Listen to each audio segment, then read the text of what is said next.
We're talking about how we can be more in God. You know, so often we're finding ourselves living beneath what the Lord has planned for us. And we're excited to have in our studio Cornelia Shipley, along with Kathy Igo. Both of them are personal coaches and professional coaches.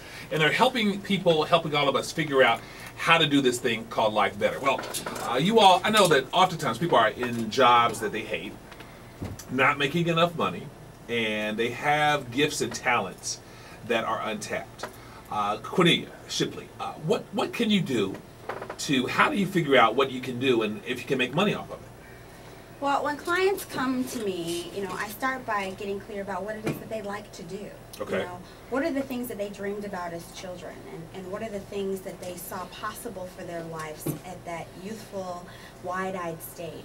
And then you spend some time with them really helping them go through some strength inventories, like the strong strength inventory or their spiritual gifts inventories that we use to really help people get clear about what their gifts are. Now you said strong, what are those? It's called the Strong's Inventory. Okay. It's a strengths inventory that we use as an assessment to help people get clear about what their strengths So are. it tells you what you're really good at. Absolutely, absolutely. Okay. And you have to couple that with what's really important to you. Right. So what are your values and what is your overall vision for your life?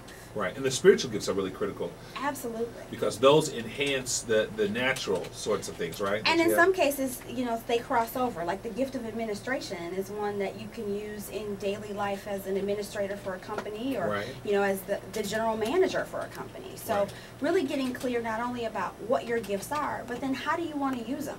Okay. There's that disconnect sometimes for people between, I have this spiritual gift, I have the gift of helps. Okay. And they show up at church and they can be very, very helpful in church, but then they get to work every day and they can't necessarily make that transition. So what we do as coaches is spend time with them talking about how that might show up in their workplace and how they want it to show up in their workplace. All right, Cornelia, Kathy? Sure, just to follow on that, when someone finds what it is that they're good at okay. and their preference, it's how does it connect to you, to your heart, and what's your passion, so that the spirit becomes alive in you. And having faith in what is showing up is huge, trying not to control it, but allowing it to sort of blossom within you and come out. This is when it can be very, very, very powerful. Well, I always find that whatever you're good at, normally someone observes that and they'll say, "Wow, I really like that," or "Why don't you?" Or they call you all the time and say, "Will you do this for me?" or "Will you make this for me?" Or and you don't realize that sometimes people say, "Oh, that's so it comes so natural." Right. And for other people, it's so difficult. They can study and they can try it, and it never comes out just the same. And like you said, that's really your unique gifting. Yeah, it's kind of like the metaphor of the acorn seed, right?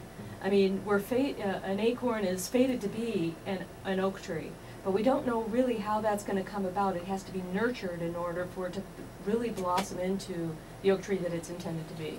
So you do your strong talents. What is it called? Your Strong's Inventory. Strong's Inventory, and then your spiritual gifts. And right. So I know what I'm good at, and I know what the Lord has given me, and then we have this list. And then after that, we start figuring out how to make money off that list. Is that what we do? Well, not only do we start figuring out how to make money off that list, Angelo, which clearly is important, but right. we also talk about how do you want to spend your day? How do you want to spend your life? There's some people who really have an interest in being philanthropic in their work and think that they can't make money from that. Well, that's not the truth. Right. So really starting with what is it that you want and embracing what you want. Then saying, okay, great. Does that really line up with what I think I was put here to do? Okay. And having those conversations, and then saying, great, now let's talk about how you're going to manifest that in your daily walk.